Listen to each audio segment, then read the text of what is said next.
tema untuk pagi hari ini itu saya mau membahas mengenai Mesias gitu, mengenai Tuhan Yesus sebagai Mesias yang saya sudah sempat bicara sama Pak Ian dan tadi juga oleh Pak Ian sudah disinggung mengenai Tuhan Yesus sebagai Mesias gitu. Nah, yang akan menjadi topik Bible Study kita itu pertanyaannya seperti ini. Apakah Yesus betul-betul adalah Sang Mesias? Understanding Jesus Messianic Claim. Bagaimana cara kita mengerti klaim Tuhan Yesus sebagai seorang Mesias. Jadi kita akan membahas mengenai Jesus Messianic Claim hari ini. Tetapi sebelum kita masuk ke pembahasan, saya juga mau mengajak teman-teman, mau memberitahukan bahwa pembahasan hari ini itu pendekatannya bukan dari pendekatan sistematik teologi atau pendekatan filosofi gitu. Biasanya kalau pendekatan ini lebih membahas mengenai dui natur Kristus gitu, antara natur keilahian dengan natur kemanusiaan gitu. Nah, kita tidak akan terlalu menyentuh ke sana, tetapi kita pendekatan yang diambil itu adalah lebih biblical, theological gitu. Jadi intinya kita akan melihat hubungan antara PB, hubungan antara Perjanjian Lama dan hubungan dengan antara Perjanjian Lama dengan Perjanjian Baru. Secara khususnya kita akan melihat bagaimana Perjanjian Baru atau Tuhan Yesus di Perjanjian Baru. Oke, sekarang kita masuk the Christ as the Messiah yang pertama. Jadi kita sekarang mau membahas mengenai Yesus sebagai Mesias gitu. Tetapi Mesias itu apa sih sebenarnya Mesias? Nah, untuk menjelaskan mengenai Mesias, itu kita pertama-tama harus melihat dulu, kita suka menyebut Tuhan Yesus. Tuhan Yesus itu sering kita panggil sebagai Yesus Kristus ya. Bahwa Tuhan yang kita sembah itu namanya adalah Yesus Kristus. Dan mungkin kita sering mengulang-ulang Tuhan Yesus Kristus, Yesus Kristus, Yesus Kristus. Sehingga lama-kelamaan kita mulai berpikir bahwa Yesus Kristus itu adalah nama lengkapnya Tuhan Yesus. Gitu. Jadi Yesus itu first name-nya, Kristus itu last name-nya atau nama keluarganya. Kayak misalkan contohnya saya Michael Koshan. Michael itu nama personal saya dan Koshan itu nama keluarga saya gitu. Nah, Yesus Kristus tuh Yesusnya seperti first name dan Kristus tuh seperti last name-nya, seperti nama keluarganya gitu. Padahal bukan seperti itu ya. Kristus tuh bukan last name-nya dari Yesus. Kristus tuh bukan family name-nya dari Yesus. Tetapi Kristus itu tuh adalah sebuah title gitu.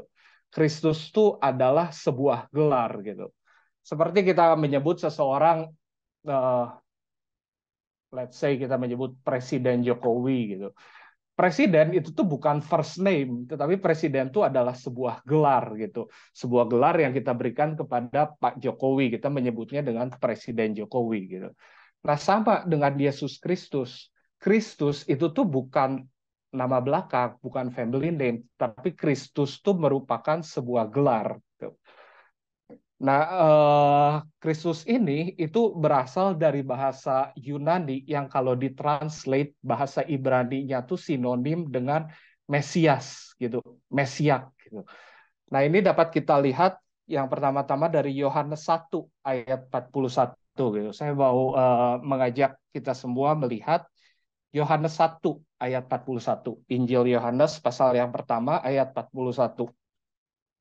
Di sini waktu itu Andreas ketika dia pertama kali baru mendengar mengenai Tuhan Yesus, dia memanggil Petrus, saudaranya Simon, belum disebut Petrus, masih disebut Simon.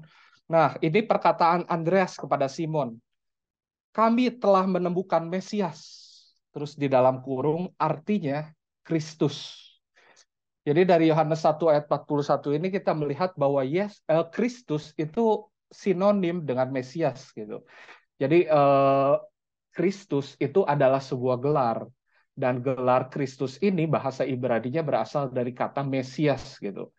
Jadi ketika kita mengatakan Yesus adalah Sang Mesias itu sebenarnya sinonim sama dengan kita mengatakan Yesus itu adalah Sang Kristus gitu. Jadi Kristus dan Mesias ini tuh sinonim dan kedua-duanya merupakan sebuah gelar bagi Tuhan kita gitu. Nah, Perjanjian Baru sendiri memberikan sebuah penekanan yang sangat penting gitu kepada Tuhan Yesus sebagai Mesias gitu. Seperti contohnya kita melihat Kisah 2 ayat 36. Kisah 2 ayat 36. Nah, Kisah 2 ayat 36 ini tuh adalah khotbah Petrus di Pentakosta ya, ketika kedatangan Roh Kudus. Hari Minggu kemarin kita baru merayakan ya di gereja kita merayakan hari Pentakosta gitu. Nah, ini adalah khotbah Petrus di Pentakosta gitu. Dan di khotbah ini isi Petrus mengatakan seperti ini. Allah telah membuat Yesus yang kamu salibkan itu menjadi Tuhan dan menjadi Kristus. Dikatakan bahwa Allah membuat Yesus menjadi Kristus. Gitu. Ini adalah isi khotbah Petrus, bahwa Petrus itu mengajarkan kepada para orang-orang Yahudi gitu, bahwa Yesus itu adalah Kristus. Gitu. Dan juga kita lihat ayat lainnya dari Matius 16 ayat 16. Di sini Tuhan Yesus bertanya kepada para murid-murid, jadi menurut orang banyak siapa itu anak manusia gitu, dan orang banyak ada yang mengatakan Elisa dan ada yang mengatakan Yohanes Pembaptis gitu. Terus Tuhan Yesus bertanya kepada Petrus, menurutmu siapa anak manusia ini gitu. Dan Petrus disuruh mengatakan bahwa you are the Christ gitu, engkau adalah Sang Mesias gitu. Jadi Petrus pun mengakui bahwa Yesus itu adalah Sang Kristus, Sang Mesias gitu. Dan yang terakhir, penekanan Yesus sebagai Mesias di PB itu sangat ditekankan di Yohanes 20 ayat 31. Yohanes 20 ayat 31. Ini menariknya Injil Yohanes ini ditulis oleh Rasul Yohanes, dan dia di Yohanes 20 ayat 31 ini dia mengatakan dengan jelas tujuan penulisan kitab ini gitu. Kenapa dia menulis kitab ini gitu. Jadi dia mengatakan seperti ini. Semua yang tercantum di sini telah dicatat. Semua yang tercantum di sini telah dicatat. Tujuannya apa? Supaya kamu percaya bahwa Yesuslah Mesias, anak Allah. Dan supaya kamu oleh imanmu memperoleh hidup dalam namanya. Jadi di Yohanes 20 ayat 31 ini Rasul Yohanes mengatakan dia menulis Injil Yohanes itu satu tujuannya, yaitu untuk meyakinkan pembacanya bahwa Yesus itu benar-benar adalah Sang Mesias gitu. Jadi kita telah melakukan survei singkat terhadap 3 bagian Alkitab ini, dan kita melihat bahwa topik mengenai Yesus sebagai Mesias itu adalah penekanan yang sangat penting bagi para penulis, bagi para rasul di era Perjanjian Baru. Maka lalu kita bertanya, gimana sih caranya kita tahu bahwa Yesus betul-betul adalah Mesias gitu? Nah, Rasul Yohanes kan menulis Injilnya dengan tujuan untuk meyakinkan bahwa untuk meyakinkan pembacanya bahwa Yesus adalah Sang Mesias. Nah, oleh karena itu, jika kita bertanya apakah betul Yesus adalah Sang Mesias, kita bisa melihat Injil Yohanes sebenarnya gitu, karena sesuai dengan tujuan penulisannya. Jadi kita bisa melihat bagaimana sih Rasul Yohanes meyakinkan pembacanya bahwa Yesus itu adalah Sang Mesias. Gimana cara dia meyakinkan pembacanya gitu. Nah, ini saya mau mengajak kita melihat 2 bagian Alkitab. Yang pertama dari Yohanes 5 ayat 36, yang kedua dari Yohanes 10 ayat 37 sampai 38. Saya akan membacakannya untuk saudara-saudari. Yohanes 5 ayat 36. Tetapi aku mempunyai satu kesaksian yang lebih penting daripada kesaksian Yohanes, yaitu segala pekerjaan yang diserahkan Bapa kepadaku supaya aku melaksanakannya. Pekerjaan itu juga yang kukerjakan sekarang, dan itulah yang memberi kesaksian tentang aku bahwa Bapa yang mengutus aku. Di sini di Yohanes 5 itu Tuhan Yesus sedang berseteru ya mengenai sedang berseteru dengan orang Yahudi mengenai hari Sabat, karena Tuhan Yesus menyembuhkan orang sakit di hari Sabat.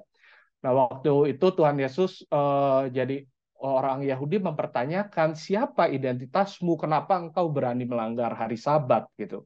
Dan Tuhan Yesus mengatakan bahwa Yohanes Pembaptis pun memberi kesaksian mengenai siapa dia.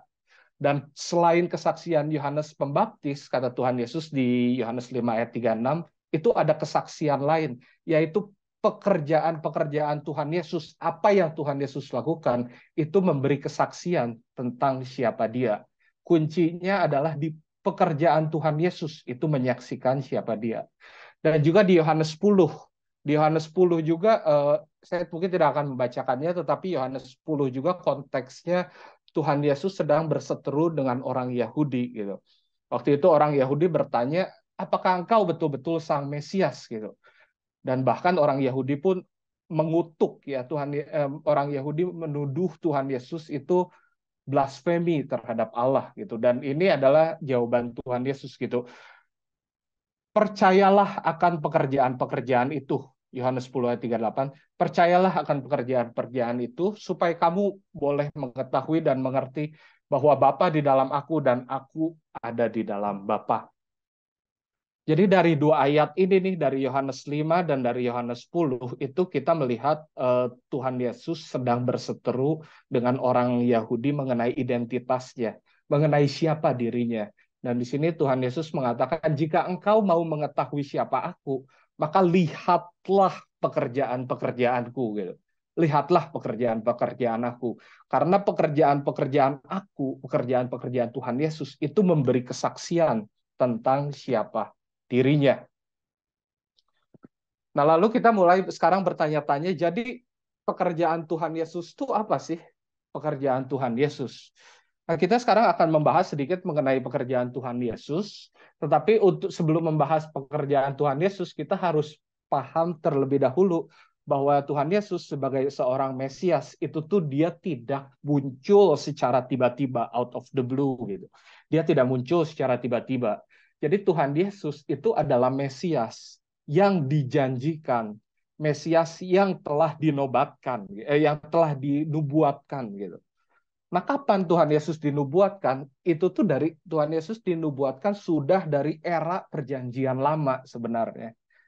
Jadi ketika kita mau mencoba mengerti pekerjaan Tuhan Yesus sebagai seorang Mesias, sebagai Sang Kristus, kita harus juga melihat Perjanjian Lama sekilas. Kita akan melihat secara sekilas saja. Dan kita akan mencari tahu, jadi Perjanjian Lama itu menjanjikan Mesias yang seperti apa sih gitu. Nah, Mesias sendiri itu berasal dari bahasa Yunani, bahasa Ibrani, Masiak, yang artinya tuh ia yang diurapi, gitu. The anointed one, gitu. Ia yang diurapi.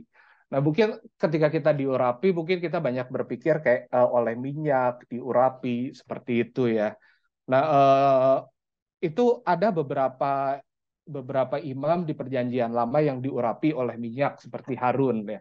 Tetapi kata Mesias ya yang diurapi itu katanya bukan hanya merujuk kepada diurapi oleh minyak, tetapi pengurapan yang dilakukan oleh Allah kepada orang tersebut untuk melakukan sesuatu pekerjaan gitu. Jadi Mesias ini adalah ia yang diurapi, the anointed one, dengan tujuan sesuatu gitu, untuk melakukan sesuatu pekerjaan.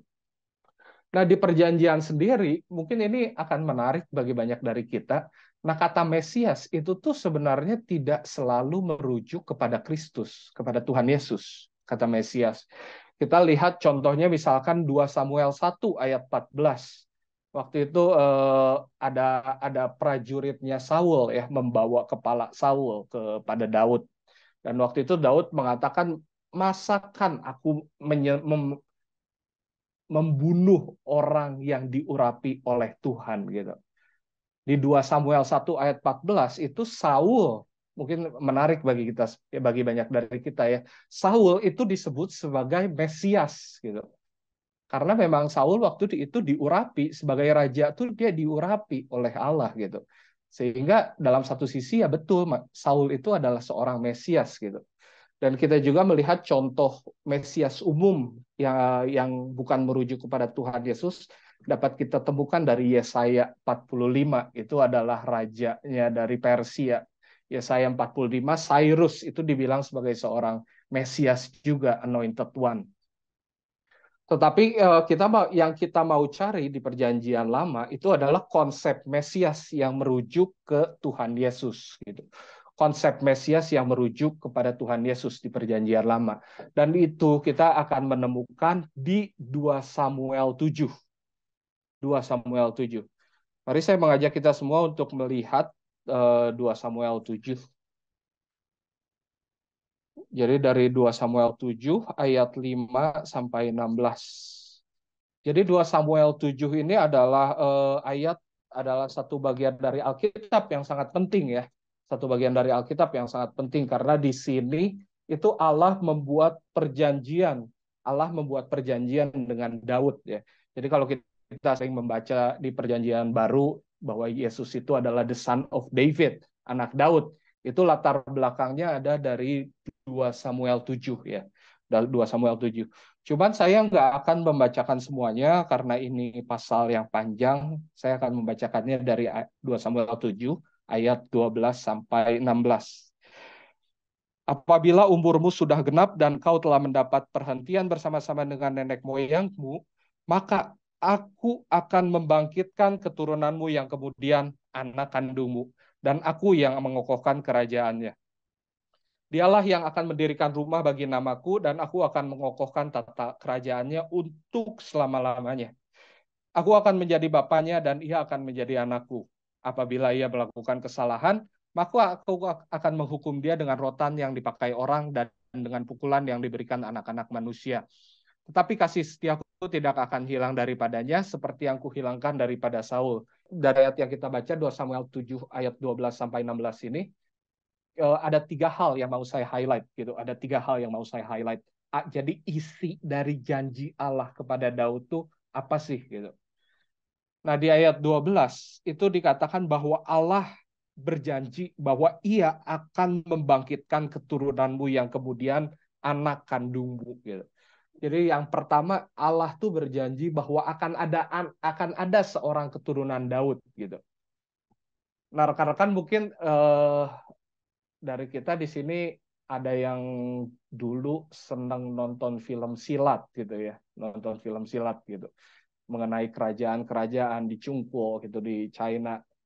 Nah, bagi sistem kerajaan itu hal yang paling menakutkan bagi seorang raja nih, hal yang paling menakutkan tuh adalah jika raja itu nggak punya keturunan, apalagi nggak punya keturunan laki-laki. Jadi kalau seorang raja nggak punya keturunan, nggak punya anak, dia tahu tuh kerajaannya pasti akan hancur karena anak buahnya, para hamba-hambanya itu pasti akan berebutan tahta tuh gitu. Itu kita tahu pasti dari film-film ya. Nah, hal yang sama juga terjadi dengan Daud gitu. Ketakutan seorang raja, ketakutan Daud itu adalah bagaimana jika ia tidak punya keturunan gitu. Bagaimana jika ia sebagai seorang raja tuh nggak punya keturunan. Makanya merupakan sebuah sukacita ya ketika Allah berjanji kepada Daud tuh engkau adalah raja dan engkau akan mempunyai seorang keturunan laki-laki gitu. Itu tuh adalah eh, sebuah janji yang penting ya bagi sistem kerajaan akan ada keturunan. Nah, selain keturunan kita juga di ayat 12 dan 13 melihat bahwa keturunan Daud ini akan bertahta sebagai raja gitu. Jadi keturunan Daud itu akan bertahta sebagai raja. Tetapi ada juga isi dari janji Allah kepada Daud yang ketiga, yaitu selama-lamanya gitu. Keturunan Daud ini akan bertahta sebagai seorang raja selama-lamanya gitu. Dan bahkan kita lihat di pembacaan tadi ayat 12 sampai 16, perikop yang nggak terlalu panjang 5 ayat, tetapi kata selama-lamanya ini diulang sampai 3 kali gitu. Ini tuh adalah cara orang Yahudi memberi penekanan gitu bahwa janji ini itu adalah serius, janji ini tuh nggak main-main gitu. Bahwa Allah itu akan menjaga supaya ada seorang keturunan Daud itu yang bertahta untuk selama-lamanya. Jadi ini adalah janji dari perjanjian Allah dengan Daud 2 Samuel 7. Tapi kalau kita lihat sejarahnya bangsa Israel, apakah realitanya seperti ini gitu? Apakah realitanya betul seperti janji Tuhan ini gitu, seperti janji Allah kepada Daud gitu. Kita tahu bahwa anaknya dari Daud yang akhirnya menjadi raja itu adalah Salomo, gitu. Dan di eranya Salomo waktu itu memang bangsa Israel mencapai keemasan ya. Bahkan dikatakan silver tuh bertebaran di jalanan gitu. Tapi akhirnya Salomo jatuh ke dalam dosa ya, dosa berhala gitu. Setelah itu juga kita melihat keturunan Salomo itu berseteru ya, bahwa akhirnya Israel tuh terpecah menjadi dua. Ada kerajaan utara dan ada kerajaan selatan gitu. Nah ini terus kerajaan utara dan kerajaan selatan ini diceritakan oleh satu dua raja-raja, satu dua tawari. Kita melihat bagaimana raja-raja dari kerajaan utara dan kerajaan selatan itu mereka saling jatuh di dalam dosa gitu. Sehingga Allah murka dan akhirnya tahun 722 sebelum Masehi Allah tuh membuang kerajaan utara ke Asyur. Kerajaan utara dihancurkan oleh bangsa Asyur dan mereka akhirnya masuk ke dalam era pembuangan gitu. Nah, hal yang sama juga terjadi dengan kerajaan selatan. Kerajaan selatan itu adalah kerajaan Yehuda. Kerajaan Yehuda pun raja-rajanya akhirnya ada raja yang cukup baik, tetapi ada juga raja yang berhala dan akhirnya mereka pun dibuang gitu. Tahun 586 sebelum Masehi mereka dibuang dan dikalahkan oleh Babilonia ya. Dan akhirnya mereka mengalami pembuangan gitu. Nah, rekan-rekan di sini kita melihat bahwa Allah itu berjanji kepada bangsa Israel bahwa akan ada seorang keturunan Daud nih yang bertahta sebagai raja atas Israel selama-lamanya. Tetapi kita melihat perjalanan bangsa Israel, justru bangsa Israel itu kerajaannya terpecah menjadi dua, kemudian dihancurkan kerajaannya, dan yang bertahta terhadap bangsa Israel itu bukan keturunan Daud, tetapi adalah musuhnya bangsa Israel. Sehingga kita melihat ini ada hal yang tidak selaras nih, ada nggak sinkron gitu antara perjanjian Allah dengan Daud dengan kenyataan dari sejarahnya bangsa Israel itu ada nggak sinkron, sehingga kita mungkin harusnya kita bertanya-tanya gitu dengan sejarah bangsa Israel. Harusnya kan ada keturunan Daud yang bertahta, tetapi kerajaan Israel terpecah dua dan bahkan dihancurkan gitu. Jadi apakah Allah tuh melupakan perjanjiannya gitu? Dan kita juga bertanya lagi, kapan sih sosok keturunan Daud itu akan datang gitu? Keturunan Daud yang dijanjikan yang akan memerintah atas kerajaan Israel selama-lamanya, kapan sosok keturunan itu akan datang gitu? Nah, rekan-rekan di sini kita harus maju lagi melihat ke era para nabi-nabi gitu, the prophetic books yang Nabi Yesaya, Yeremia, Yehezkiel gitu. Karena kita melihat bahwa di buku-buku ini, di bagian-bagian buku prophetic books, kita melihat ada nubuat mengenai kedatangan Mesias gitu. Jadi Tuhan tuh tidak melupakan perjanjiannya dengan Daud. Tuhan tuh tidak melupakan perjanjiannya dengan Daud. Tapi ketika bangsa Israel dibuang ke dalam pembuangan, Allah tuh tetap menjanjikan dan mengatakan, nih akan ada kedatangan seorang Mesias, seorang keturunan Daud gitu. Nah, kita akan melihat tiga pasal dari kitab para nabi-nabi mengenai kedatangan seorang Mesias. Yang pertama dari Yesaya 9 ayat 5 sampai 6. Ini adalah ayat yang sangat terkenal ya, ayat yang sangat terkenal yang mungkin kalau setiap hari Natal kita membaca ayat ini ya. Seorang anak telah lahir untuk kita, dan bahkan kalau di bahasa Inggris ada lagunya ya, Unto Us Child is Born. Di sini saya membacakannya untuk kita semua ya, Yesaya 9 ayat 5 sampai 6. Sebab seorang anak telah lahir untuk kita, seorang putra telah diberikan untuk kita. Lambang pemerintahan ada di atas bahunya, dan namanya disebutkan orang penasihat ajaib, Allah yang perkasa, Bapa yang kekal, Raja damai. Besar kekuasaannya dan damai sejahtera tidak akan berkesudahan di atas tahta Daud dan di dalam kerajaannya. Karena ia mendasarkan dan Allah berjanji gitu bahwa seorang anak akan diberikan kepada kita dan lambang pemerintahan itu ada di atas bahunya. Kuasa dan damai sejahteranya itu tidak akan berkesudahan selama-lamanya. Berarti kan sesuai dengan perjanjian Allah kepada Daud selama-lamanya tidak akan berkesudahan. Dan di sini juga disebut bahwa anak ini, anak yang diberikan ini itu akan bertahta di atas tahta Daud gitu. Nah, ini Yesaya 9 ini adalah sebuah janji, sebuah penggenapan terhadap 2 Samuel 7 sebenarnya gitu.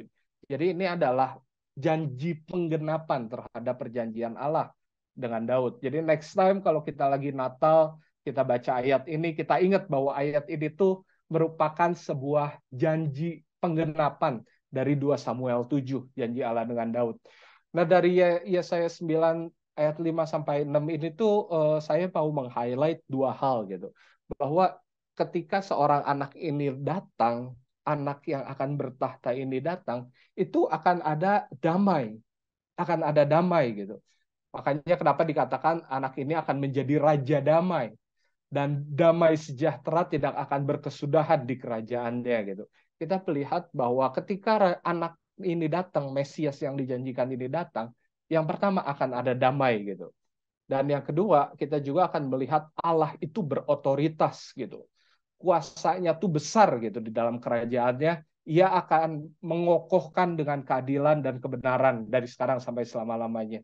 Jadi akan ada damai dari Yesaya 9 ayat 5-6 ini, kita melihat ketika Mesias itu datang akan ada damai dan Allah itu berotoritas.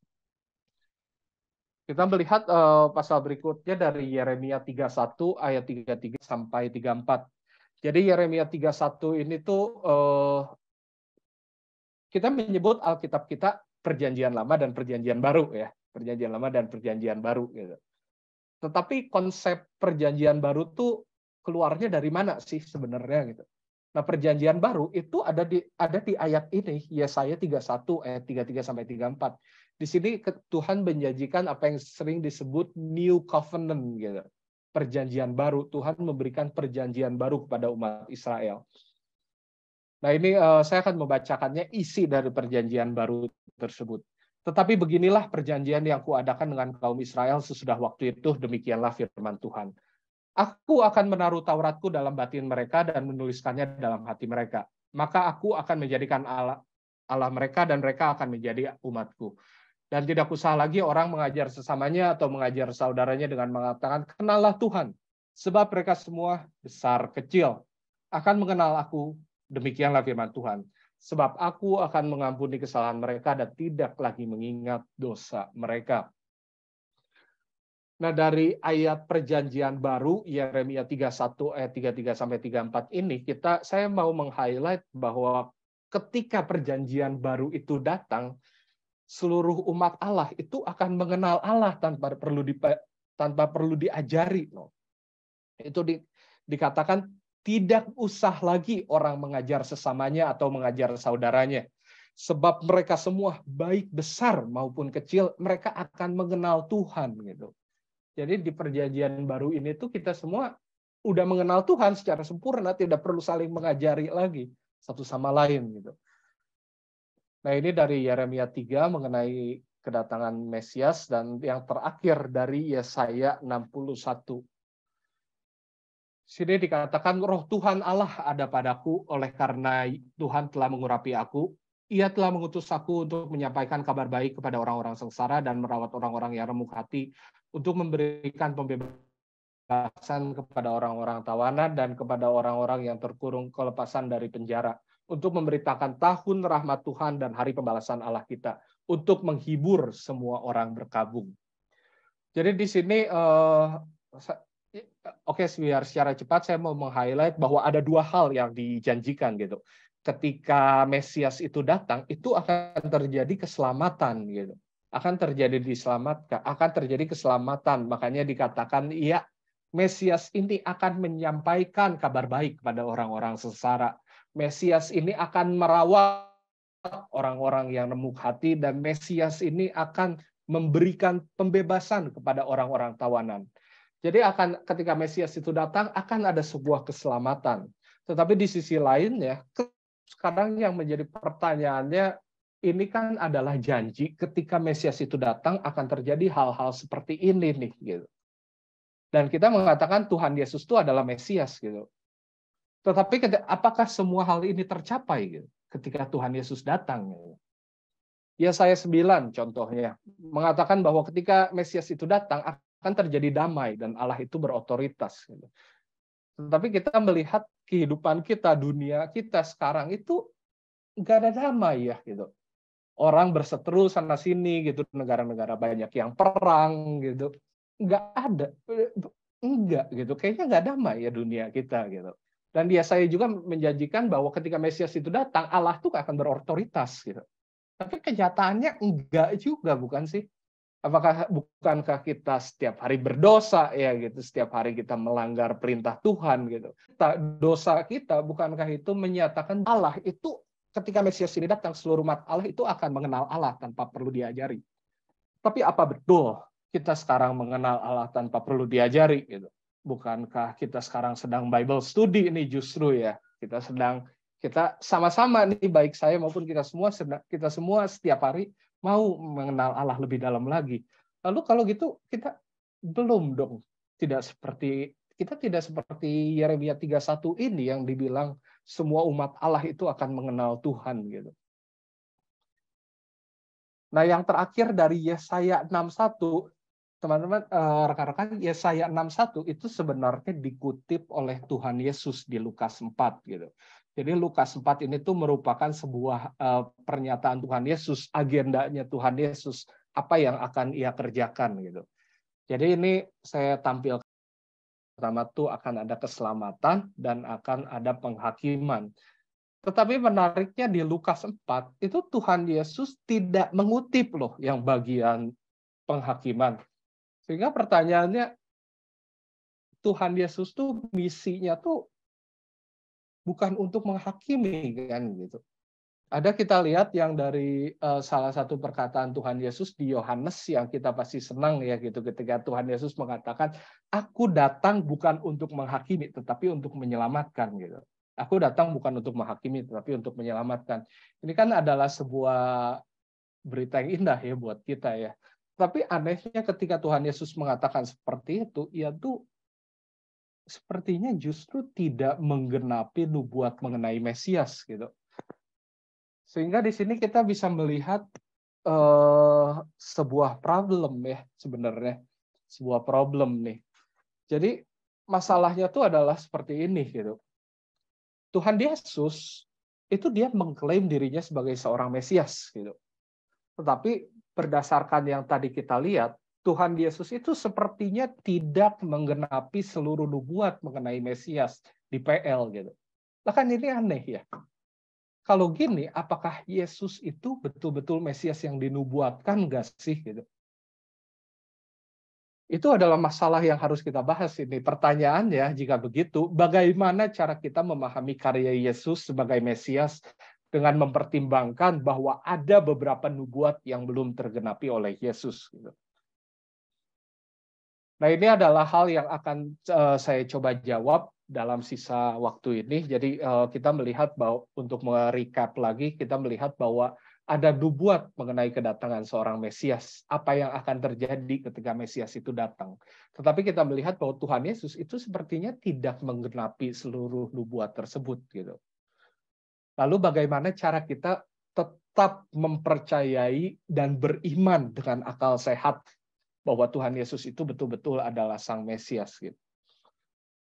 Nah, di sini saya akan menjawab bahwa solusi dari masalah ini itu kita harus melihat dulu mengenai eskatologi. Gitu. Apa ya mengenai eskatologi gitu.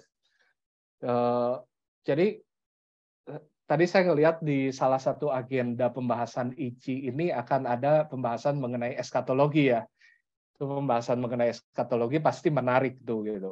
Nah, pembahasan mengenai eskatologi itu kan biasanya kita ngomongin mengenai kapan Tuhan Yesus akan datang kedua kali, mengenai akhir zaman, eskatologi akhir zaman. Kapan Tuhan Yesus datang kedua kali, atau kerajaan 1000 tahun. Lalu bagaimana dengan langit baru dan bumi baru, apakah kita akan tetap memiliki tubuh seperti sekarang, atau hanya rohnya aja yang ngawang-ngawang gitu. Itu pembahasan-pembahasan mengenai eskatologi umumnya arahnya ke sana ya gitu. Tapi di sini saya mau ngajak melihat secara sekilas aja bahwa pembahasan seperti itu sebenarnya hanya satu bagian saja dari eskatologi gitu. Karena biblical eskatologi itu lebih luas daripada pertanyaan-pertanyaan seperti itu gitu. Nah, ini saya mau mengajak kita semua melihat jadi biblical eskatologi itu apa sih gitu. Nah, eskatologi itu kan pelajaran mengenai akhir zaman ya, pengajaran mengenai akhir zaman gitu. Nah, pengajaran mengenai akhir zaman itu sebenarnya bukan hanya ada di kitab Wahyu aja kalau dari Perjanjian Baru ya. Tetapi pengajaran mengenai eskatologi itu sudah ada sejak di Perjanjian Lama gitu. Sudah ada sejak di Perjanjian Lama gitu. Nah, saya mau mengajak kita semua untuk melihat dari kembali lagi kita ke Yesaya 10 ayat 20 sampai 21. Di sini saya akan membacakannya buat kita semua secara cepat. Tetapi pada waktu itu sisa orang Israel dan orang yang terluput di antara kaum keturunan Yakub tidak akan bersandar lagi kepada yang mengalahkannya, tetapi akan bersandar kepada Tuhan yang Maha Kudus Allah Israel dan tetap setia. Suatu sisa akan kembali, sisa Yakub akan bertobat di hadapan Allah yang perkasa. Jadi dari Yesaya 20 ayat 20 ini menjanjikan bahwa akan ada satu hari gitu. Akan ada satu hari di mana keturunan Israel yang sudah dibuang itu akan kembali dan mereka akan bertobat, mereka akan melakukan pertobatan gitu. Jadi Yesaya 10 itu menjanjikan kedatangan akan satu hari nih. Ada satu hari yang dinantikan gitu. Terus kita juga ngelihat ayat berikutnya dari Yeremia 29 ayat 10 sampai 11. Ini ayat yang terkenal ya, ayat yang terkenal karena di sini terutama ayat 11-nya itu disebutkan sebab aku mengetahui rancangan-rancangan apa yang ada padaku mengenai kamu.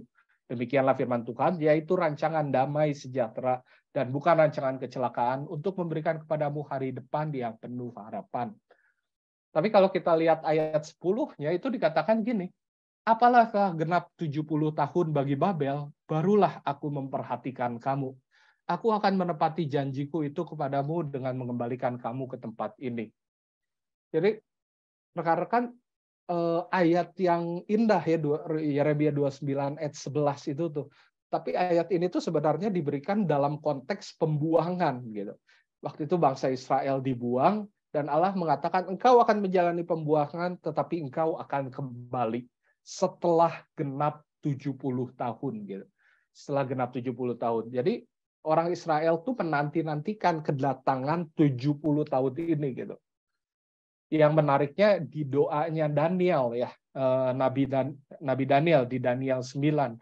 Kalau kita lihat 70 tahun ini kemudian diinterpretasi ulang, bukan 70 tahun tetapi 70 kali 7 ya gitu. Jadi ini waktu yang sangat panjang gitu. Saya sendiri kalau please jangan tanya karena saya juga nggak tahu ini 70 kali 7 itu artinya apa. Saya juga bingung. Yang saya tahu itu adalah waktu yang sangat panjang. Cuman berarti Yeremia 29 ini menjanjikan akan ada satu waktu gitu ya. Akan ada hari yang dinantikan gitu. Sama seperti Yesaya yang tadi kita baca gitu. Dan berikutnya kita lihat juga dari Yoel 2. Dari Yoel 2 ini kemudian daripada itu akan terjadi, Allah akan mencurahkan rohnya ke atas seluruh manusia gitu. Nah di sini Yoel 2 ini, Yoel 2 tidak secara persis mengatakan bahwa akan ada kedatangan satu hari gitu. Tetapi yang dijanjikan adalah akan ada sesuatu yang terjadi. Sesuatu itu adalah Tuhan mencurahkan rohnya gitu. Tapi kita tahu kalau ada sesuatu yang terjadi pasti ada waktunya juga dong. Dari Yoel 2 ini kapan Tuhan mencurahkan rohnya. Dan ini kita akan melihat bahwa Rasul Petrus menilai bahwa ini tuh merujuk kepada eskatologi akhir zaman. Nanti kita akan lihat mengenai itu.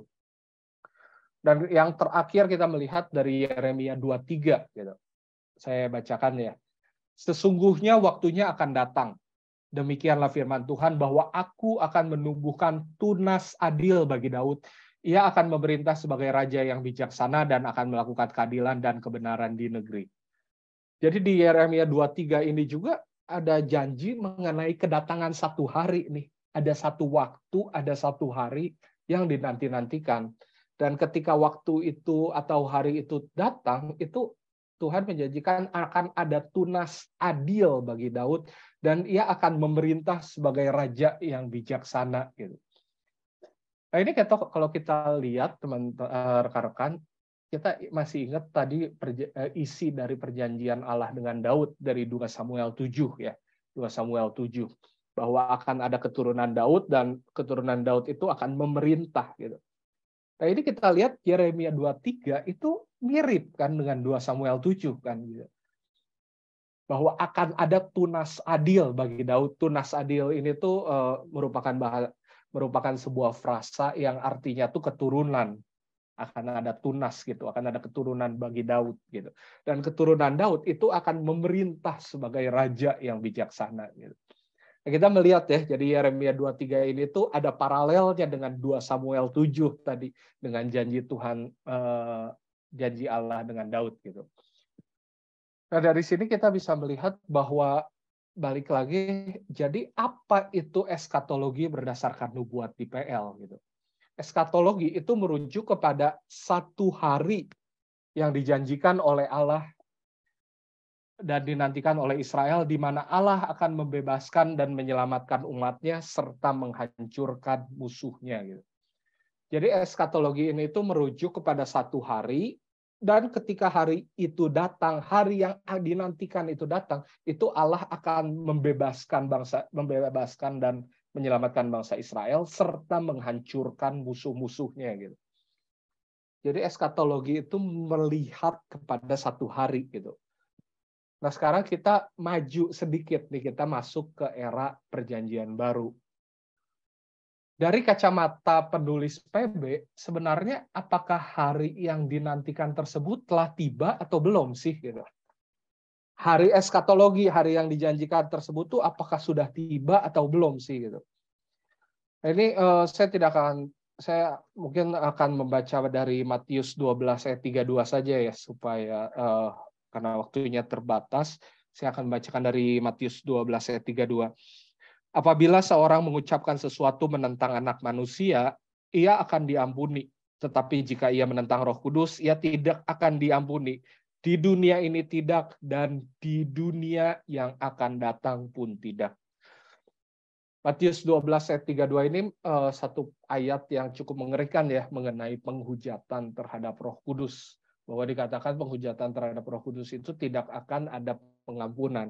Nah, yang mau kita highlight untuk pembahasan kita, dikatakan bahwa tidak ada akan pengampunan itu di dunia ini dan di dunia yang akan datang gitu. Jadi di sini kita melihat Matius 12 ayat 32 bahwa penulis PB pun mereka menantikan akan kedatangan suatu hari gitu yang masih di masa depan gitu. Sama seperti penulis PL, di mana penulis PL para nabi menantikan kedatangan satu hari, penulis PB pun mereka menantikan kedatangan satu hari, itu mereka sama.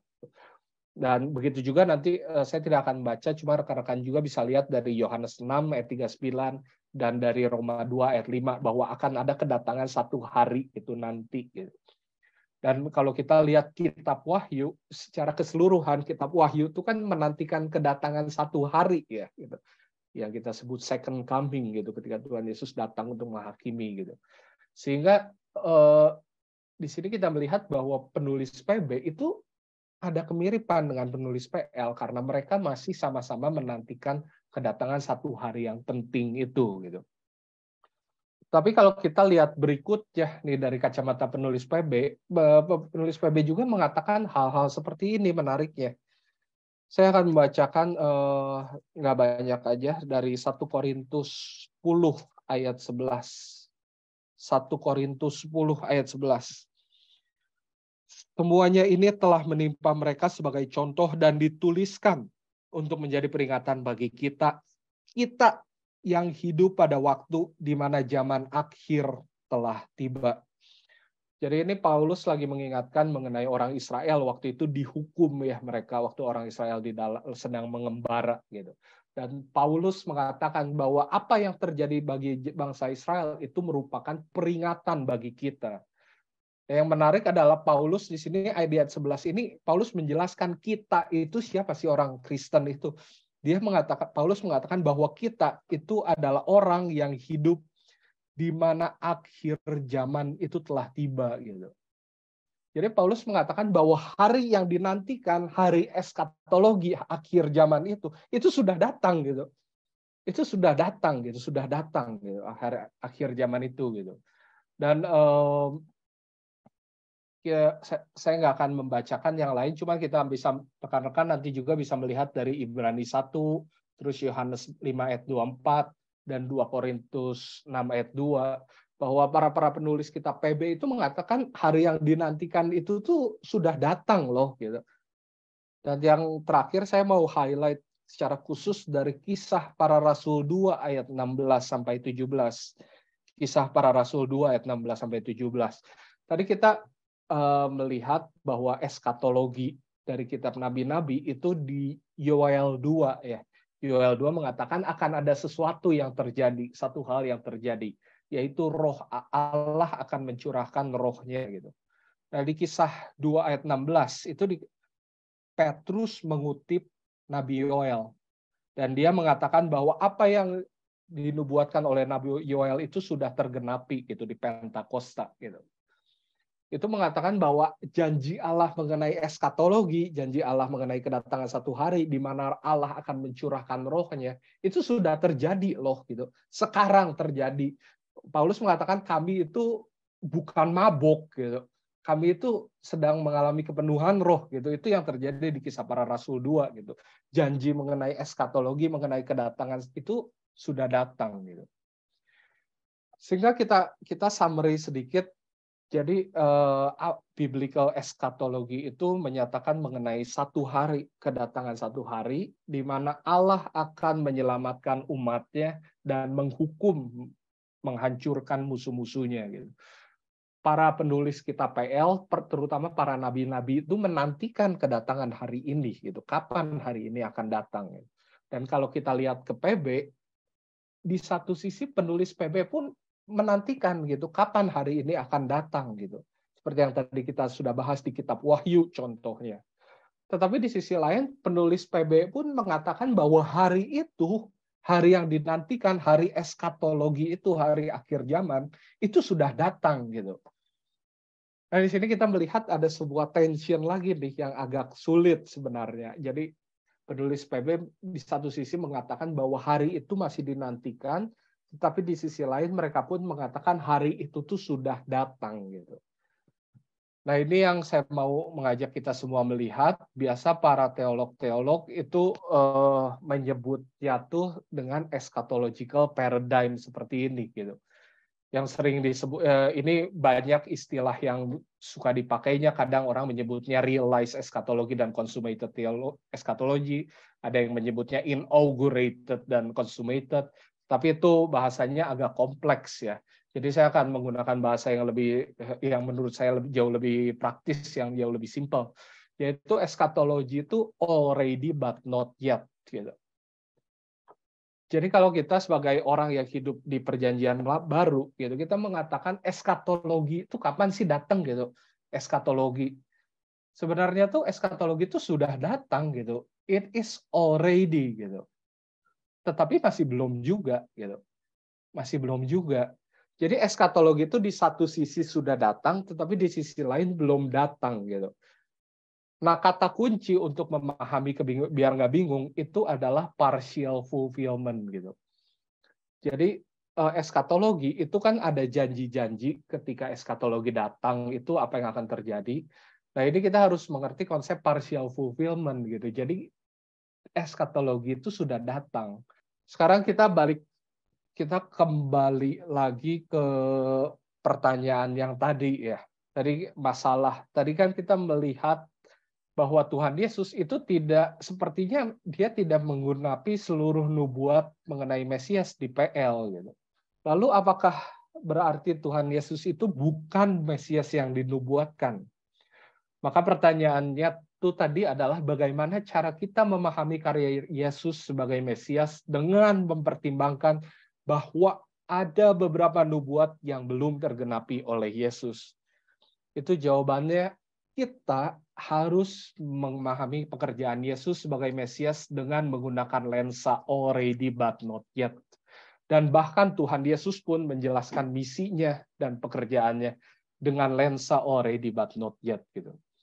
Jadi apakah Tuhan Yesus betul-betul Mesias? Iya, Tuhan Yesus itu betul-betul Mesias. Tetapi ia memang belum menggenapi seluruh nubuat dari perjanjian lama gitu. Karena emang cara kerja Tuhan Yesus itu adalah already but not yet gitu. Ia menggenapi sebagian gitu. Tetapi ketika Tuhan Yesus nanti datang untuk kedua kalinya, ia akan menggenapi gitu seluruhnya gitu. Saya mau mengajak kita semua untuk melihat apakah betul Tuhan Yesus akan menggenapi semuanya ya. Nah ini kan tadi kita balik lagi ke tabel yang tadi ya. Tadi kita sempat lihat ayat 3 perikop di PL mengenai kedatangan seorang Mesias. Apa yang akan terjadi ketika Mesias itu datang? Ini dari Yesaya 9, Yeremia 31, dan Yesaya 61. Apakah Tuhan Yesus betul-betul menggenapi semua dari nubuat ini? Kita lihat ya sama-sama. Yesaya 9, saya membagi menjadi dua bagian. Ada yang already dan not yet. Ya. Not yet itu tuh nanti di kedatangan Tuhan Yesus kedua kali. Gitu. Jadi di Yesaya 9 itu dikatakan ketika Mesias datang, itu akan ada damai. Gitu. Dan biarpun kita melihat dunia ini sepertinya tidak damai, kita banyak berseteru dengan saudara-saudara seiman kita bahkan, tetapi sebenarnya damai itu tuh sudah hadir gitu, sudah ada gitu di dunia ini saat ini gitu. Hanya kita lihat Roma 5 ayat 1 ya, Roma 5 ayat 1. Di situ Paulus mengatakan ayat yang sangat indah ya. Sebab itu kita yang dibenarkan karena iman, kita orang perjanjian baru, kita yang dibenarkan karena iman, kita hidup dalam damai sejahtera dengan Allah oleh karena Tuhan kita, Yesus Kristus. Jadi di sini dikatakan bahwa kita tuh memiliki damai gitu. Damai itu tuh sudah ada bagi kita, tapi tidak semua orang, hanya bagi kita yang dibenarkan oleh iman gitu. Dan kita lihat Efesus 2 ayat 14 sampai 16 gitu. Efesus 2 ayat 14 sampai 16. Mungkin saya tidak akan membacakannya, tapi di sini Paulus tuh di Efesus 2 ayat 14 sampai 16 Paulus tuh sedang mengatakan bahwa orang Yahudi itu dengan orang non-Yahudi, mereka semua sudah berdamai gitu. Karena sekarang sudah tidak ada lagi perbedaan siapa yang disunat, siapa yang tidak disunat. Tapi semuanya tuh semua orang menjadi satu gitu. Kita semua sama-sama orang yang beriman kepada Kristus sehingga ada damai gitu. Jadi biarpun kita melihat dunia kita berperang gitu, tapi ada satu hubungan gitu ketika kita ke gereja bertemu dengan teman-teman, dengan saudara-saudara seiman kita, ada satu hubungan yang erat gitu, ada satu damai gitu karena kita memiliki common ground bahwa kita adalah sama-sama orang yang diselamatkan gitu. Dan kita melihat Allah berotoritas itu already betul gitu. Allah berotoritas tuh already gitu. Ada dari Efesus 1 ayat 20 sampai 21 gitu. Di Efesus 1 ayat 20 sampai 21 ini dikatakan bahwa Tuhan Allah itu telah mengalahkan segala kuasa-kuasa gelap gitu. Dan bahkan kuasa-kuasa gelap, kuasa-kuasa di langit ini sudah diinjak-injak gitu oleh Tuhan Yesus gitu. Sehingga Allah tuh bertahta betul gitu. Allah berotoritas betul. Biarpun memang belum semua musuhnya dikalahkan gitu. Jadi kita melihat dari Yesaya 9 ini kita melihat ada dua elemen, damai dan Allah berotoritas.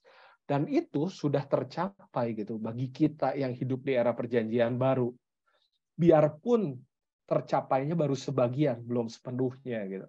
Tetapi kedua hal ini akan tercapai secara sepenuhnya di nanti gitu kedatangan Tuhan Yesus kedua kali di era di kolom yang saya sebut sebagai not yet gitu.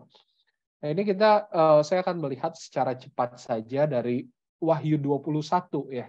Jadi bagaimana sih nanti ketika Tuhan Yesus datang kedua kali kita akan memiliki damai itu seperti apa sih gitu.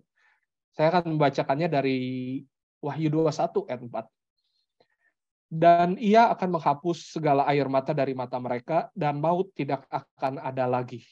Tidak akan ada lagi perkabungan atau ratap tangis atau duka cita, sebab segala sesuatu yang lama itu telah berlalu.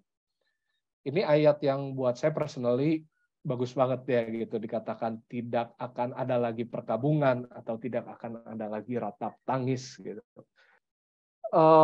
Ya ketika kita bersedih itu kita tahu ketika kita move on itu pasti akan ada kesedihan tuh akan terjadi lagi gitu.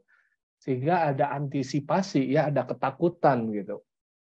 Kita dalam menjalani hidup kita tuh ada takut gitu. Aduh, ada apa lagi nggak ya yang akan terjadi gitu. Nah, ini ya Wahyu 21 ayat 4 itu tuh mengatakan satu waktu itu akan tiba gitu.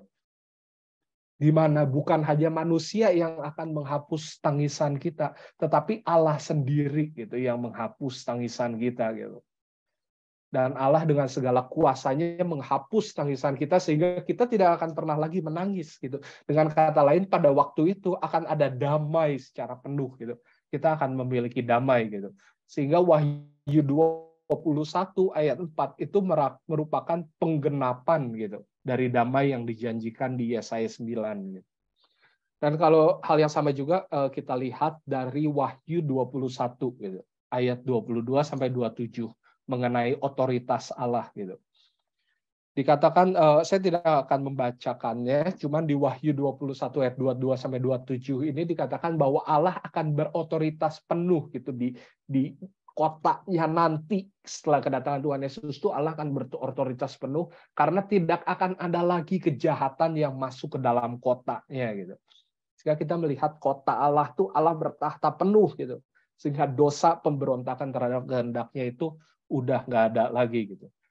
Nah, ini kita bisa melihat bagaimana Yesaya 9 ayat 5 sampai 6 itu digenapi kan oleh Tuhan Yesus gitu. Tetapi penggenapan ini harus kita pahami dari kacamata already but not yet gitu.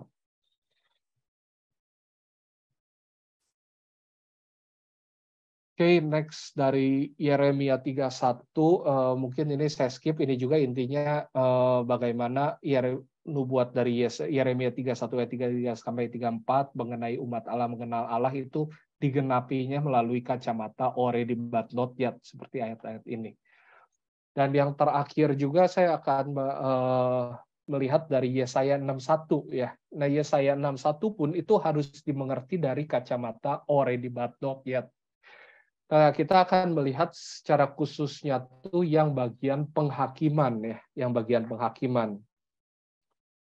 Tadi kita melihat penghakiman itu seperti apakah sudah terjadi atau belum sih sebenarnya gitu.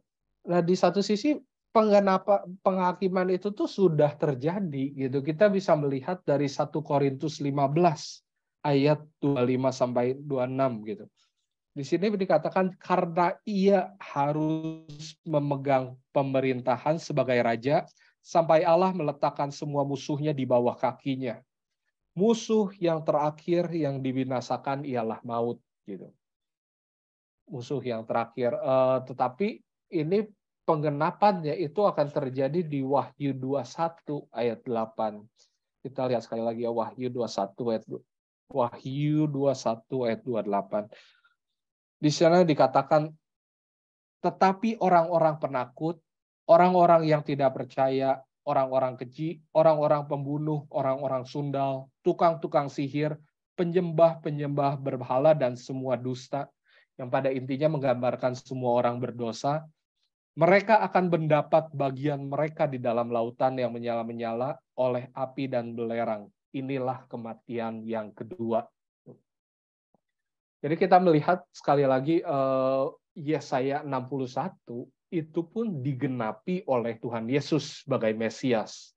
Tetapi penggenapan Tuhan Yesus sebagai Mesias itu bersifat already but not yet. Already but not yet ini tuh artinya partial fulfillment gitu. Tuhan Yesus sudah menggenapi betul, tapi baru setengahnya yang digenapi. Sisanya nanti Tuhan Yesus akan menggenapi pada kedatangannya yang kedua kali.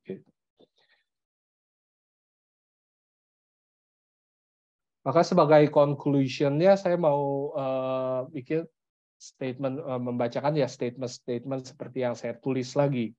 Sebenarnya tadi saya sedikit menjebak sih. Maafkan ya saudara-saudara, saya menjebaknya tuh mengatakan bahwa Tuhan Yesus tuh tidak menggenapi seluruh nubuat di PL. Tetapi sebenarnya salah kalau kita mengatakan Tuhan Yesus tidak menggenapi. Itu tuh salah gitu. Karena bukannya Tuhan Yesus tidak menggenapi, tetapi Tuhan Yesus tuh belum menggenapi seluruh nubuat gitu. Belum tuh berarti ada satu waktu ketika ia akan menggenapi seluruhnya, dan waktu itu adalah ketika kedatangannya yang kedua kali gitu. Maka karena itu, meskipun sekarang kita tahu bahwa Tuhan Yesus belum menggenapi seluruh nubuat di PL, kita bisa tahu bahwa Tuhan Yesus itu betul-betul adalah Mesias. Oke, ini jadi sebenarnya Bible studinya bahannya seperti itu sudah. Cuma saya mau menjelaskan sedikit aja mengenai implication ya, other implication yang khususnya poin kedua dan poin ketiga gitu. Ini yang poin kedua ya mengenai hari Pentakosta ya. Kemarin ini kan masih hangat ya, kita kemarin baru merayakan hari Pentakosta, kedatangan Roh Kudus. Tapi kenapa sih hari Pentakosta itu merupakan hari yang penting bagi orang Kristen gitu? Kenapa kita merayakan hari Pentakosta? Biasanya ketika merayakan Pentakosta, hal yang mungkin muncul di kepala kita nih gitu, itu tuh kita mengingat Roh Kudus tuh disebut sebagai penghibur ya, disebut sebagai penghibur gitu. Jadi kita merasa senang ya gitu, oh Tuhan mengirim Tuhan Yesus mengirim sosok ketiga dari Allah Tritunggal untuk menghibur diri kita gitu. Ya itu betul gitu. Tetapi dengan pelajaran hari ini, hopefully kita bisa melihat bahwa Pentakosta itu memiliki arti yang lebih dalam gitu. Karena tadi kita melihat bahwa Yoel 2 ya, Yoel 2 itu menjanjikan bahwa akan ada satu hari gitu, akan ada satu kejadian di eskatologi. Kejadiannya itu adalah Allah akan mencurahkan rohnya kepada umatnya gitu. Dan ketika Allah mencurahkan rohnya kepada umatnya, itu berarti hari akhir telah tiba gitu. Makanya ketika kita merayakan Pentakosta, itu kita merayakan kedatangan sosok ketiga dari Allah Tritunggal, yang berarti bahwa kita, orang Kristen nih, bahwa kita semua, saya dan Anda, yang memiliki Roh Kudus sekarang, ketika kita beriman, percaya kepada Tuhan Yesus, kita mendapat Roh Kudus, berarti kita tuh sekarang sudah adalah ciptaan baru gitu. Pentingnya memaknai Pentakosta secara lebih menyeluruh gitu. Jadi di satu sisi kita bisa bilang kayak orang yang akhir zaman, orang yang anggota dari New Heaven and New Earth, langit baru dan bumi baru itu mana sih? Ya kita, gitu seperti kita sekarang gitu. Kita adalah orang-orang, kita adalah anggota dari langit baru dan bumi baru. Kenapa kita bisa menyebutkan seperti itu? Karena kita bisa memiliki Roh Kudus. Gitu. Ingat bahwa di Joel 2 dijanjikan bahwa Roh Kudus Allah itu akan mencurahkan Roh Kudusnya pada hari akhir gitu, dan kita memiliki Roh Kudus yang berarti kita adalah ciptaan baru dan kita adalah orang-orang dari hari akhir itu gitu. Nah, implication lain yang saya mau bahas itu Yesus sebagai Mesias dan satu-satunya jalan keselamatan gitu. Salah satu hal yang topik yang paling hangat ketika membahas mengenai Tuhan Yesus itu adalah apakah betul Tuhan Yesus satu-satunya jalan keselamatan gitu. Dan banyak perdebatannya, banyak discussion ya, bisa dalam sekali, bisa luas sekali gitu. Tapi di sini saya mau mengajak kita melihat bahwa ya Tuhan Yesus satu-satunya jalan keselamatan gitu, karena dialah gitu yang telah membawa akhir zaman gitu. Ingat orang Israel, para nabi-nabi itu menantikan kedatangan satu hari gitu. Dan ketika Tuhan Yesus datang, hari itu tuh telah tiba gitu. Ditandakan dengan kedatangannya, ditandakan dengan turunnya Roh Kudus gitu. Hari itu, hari yang dijanjikan, hari eskatologi itu telah tiba gitu. Nah, ini juga makanya kenapa Tuhan Yesus sebagai Mesias itu satu-satunya jalan keselamatan gitu. Oke, kalau dari saya seperti ini saja sih bahannya. Mungkin saya bisa kembalikan lagi ke Pak Yan. Thank you untuk kesempatannya ya. Sorry, internetnya agak sedikit problem. Nah, Jadi kalau untuk menggabungkan dengan seri apologetika kita, kita ngerti bahwa pertama itu kita bertanya kenapa adanya Tuhan, dan mungkin karena keterbatasan waktu dan time dari pengajar ya, harusnya yang kedua itu kenapa kita mesti percaya Tuhan yang di perjanjian lama, baru setelah itu yang mengapa Yesus itu di ketiga. Kayaknya itu lebih ngeflow ya, cuman karena memang ada keterbatasan waktu dari pengajar, akhirnya kita nggak bisa menyusun secara demikian. Nah, tapi mungkin pertanyaan untuk orang normal atau yang ateis awalnya adalah kenapa Tuhan ada, lalu apakah Tuhan itu harus ada, dan itu sudah dibuktikan di pengajaran yang minggu lalu ya oleh Pak Joy Manik. Ya, jadi kita recap sedikit karena di sesi apologetika ini kan kita ada 3 kelas ya, dan mungkin karena keterbatasan waktu dari pengajar yang kita undang, sehingga kita tidak bisa menyusunnya secara lebih teratur. Dalam arti pertama adalah pertanyaan mengenai kepercayaan kita terhadap Tuhan, why God, kenapa kita harus percaya kepada Tuhan. Lalu kedua adalah setelah kita percaya kepada Tuhan, apa sih sebenarnya keunikan dari Allah yang tertulis di Perjanjian Lama yang sehingga kita bisa menempatkan iman kita kepada Tuhan. Nah, lalu setelah itu adalah mengapa Allah Perjanjian Lama itu menuju kepada Mesias, dan Mesias itu adalah Tuhan Yesus. Dan mungkin perdebatan yang kita miliki secara teologi dengan agama adik kakak kita dan monoteis, kan itu ada Judaisme, Islam, dan Kristen, hanya 3 pilihannya ya, dan mungkin kalau kita gabungkan 4 ada Katolik, tentang siapa itu sebenarnya Mesias. Dan di sini di Q&A ada yang bertanya tentang Yanuka, seorang tokoh Israel yang digadang-gadangkan sebagai Mesias yang baru ya. Mesias yang baru, dan karena orang Yahudi percaya dengan versi Mesias mereka sendiri. Lalu di agama tetangga kita mereka percaya bahwa ada revelasi tambahan di luar apa yang tertulis dalam Injil dan Perjanjian Baru. Lalu kita sebagai orang Kristen yang kita percaya sebagai Mesias. Lalu kita sendiri sudah bisa membuktikan, nanti mungkin minggu depan, 2 minggu lagi kita ada pembahasan mengenai kenapa kita harus percaya Tuhan yang berasal dari Perjanjian Lama. Di sana akan dibuktikan secara sejarah, secara biologi, kosmologi, dan juga secara filosofi. Nah, lalu saya ingin sedikit mengangkat ya, tadi Pak Michael bilang tentang Yohanes 10 ayat 37, percaya atas pekerjaan-pekerjaan itu. Memang di perjalanan setiap orang, mau dipikir sampai ujung manapun, kayaknya selalu sedikit ada gap ya, tentang iman itu nggak bisa absolut. Makanya kan seperti Thomas itu, kalau dia mau percaya, Tuhan bilang sampai colokin. Atau Tuhan bilang, diberkatilah orang-orang yang tidak melihat tapi percaya. Berarti kan kadang kita pengen gitu berdoa, Tuhan kasih lihat dong supaya saya imannya bisa mentok gitu. Tapi kelihatannya masih ada sedikit gap di sana, kita itu nggak yakin. Dan mungkin hari ini juga tadi ada pertanyaan, keraguan-raguan ya. Contohnya Pak Michael tanya, apakah sebenarnya Tuhan Yesus itu sudah fulfill semua profesi? Nah, tapi kita mesti lihat dari pandang dengan already but not yet. Nah, saya lihat di Yohanes 10 ayat 37 itu ada sedikit menjawab. Ya, jadi ini pertanyaan pertama Pak Michael. Ada nubuat yang belum tergenapi oleh Tuhan Yesus, yang akan digenapi semua saat kedatangan kedua. Tapi Yesus bilang sudah selesai di Yohanes 19 ayat 30. Penjelasannya seperti apa? Yohanes 19 ayat 30, sesudah Yesus meminum anggur asam, berkatalah ia sudah selesai, lalu ia menundukkan kepalanya dan menyerahkan nyawanya. Right, right. Interesting question. Thank you pertanyaannya. Tadi itu dari Yohanes ya, itu kata it is finished gitu, tetelestai gitu. Nah ini ya kita jadi bertanya ya, kalau gitu apa artinya ya Tuhan Yesus mengatakan it is finished gitu. Nah yang menarik adalah rekan-rekan, kata-kata it is finished gitu itu tuh sebenarnya di Tuhan Yesus sendiri nggak menjelaskan ya it is finished itu apa gitu. Itu apa gitu, yang telah selesai itu apa gitu. Tetapi salah satu ini saya mengikuti tradisi-tradisi yang umum di kekristenan, menginterpretasikan bahwa ayat ini itu Tuhan Yesus mengatakan bahwa pekerjaan penebusannya gitu telah selesai gitu. Ia telah mencurahkan darahnya gitu.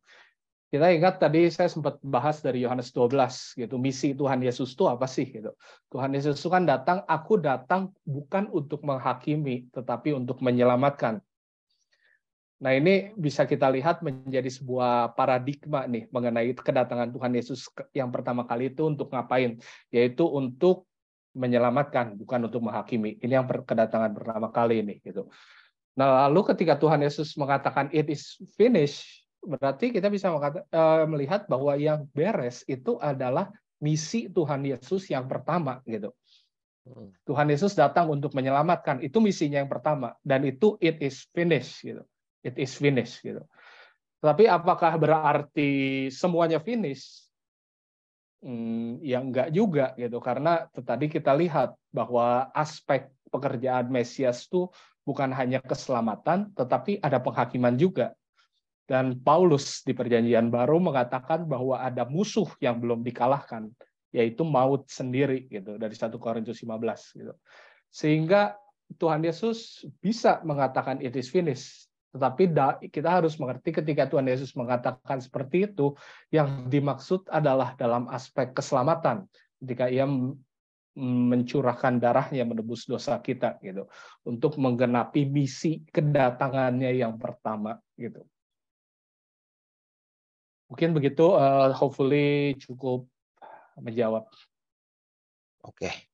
Lalu yang kedua adalah ada kalanya dalam menghadapi masalah hidup, kenapa orang percaya takut atau ragu kepada Tuhan Yesus, padahal Tuhan sudah janji bahwa Tuhan akan menolong.